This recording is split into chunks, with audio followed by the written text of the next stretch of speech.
Got it that Democrats did indeed. They took back the House. That means they will be chairing key committees across the board in the House. Joining us now, Congressman and House Budget Committee member Jason Smith, Republican of Missouri.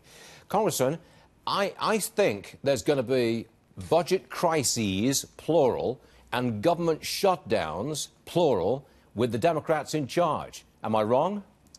No, you're not wrong. You're exactly right. We've seen just throughout this election process the resistance that the Democrats and the liberals have been pushing under the leadership of Nancy Pelosi. The prime example is to look what happened during the Kavanaugh hearings. You saw how the liberals, how they responded, how they acted, how they would do anything to basically push back on anything that the president supports or push.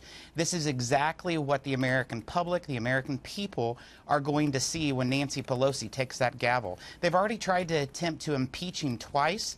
She's going to do it again. So anything that President Trump is pushing and trying to bring forth, it's going to be a lot of resistance, and she's going to keep pushing hard. Now, the Democrats, I think, are going to try to raise taxes, especially on business. They want to take that money back in their parlance. Can you beat that back? Stuart, it's what they campaigned on. They campaigned on, we want to reverse the Tax Cut and Jobs Act. I also serve on the Ways and Means Committee. I help write the tax bill, working with the president.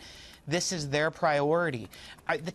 And the good thing about it is the American people don't want that to happen. We saw that by them picking up seats in the United States Senate.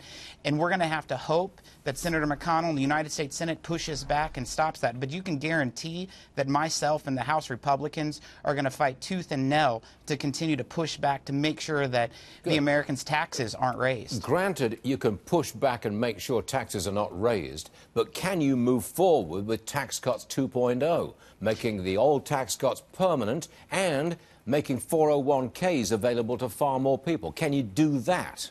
Stuart, we have 2 months before Nancy Pelosi gets the gavel. I'm pushing every member of House leadership. I'm pushing my House Republicans that if we have to work 24 hours a day around the clock for the next 2 months to make the Tax Cut and Jobs Act permanent, we better do it, because whenever Nancy Pelosi's in charge, it's going to be insanity. But that's your window of opportunity. That's all you got. Couple of months. That's it.